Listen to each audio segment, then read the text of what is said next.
Ako'y nagtrabaho dito sa malayo, pamilya'y iniwan, nag-a-abroad ako. Ngunit ang masakit, amo ko'y salbahe, ang bawat sahod ko lagi lang natili. Ang hirap talaga ng buhay ko dito,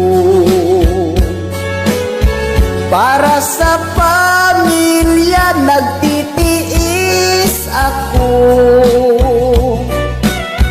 Ang pagod at gutom ay naranasan ko, halos walang tulog,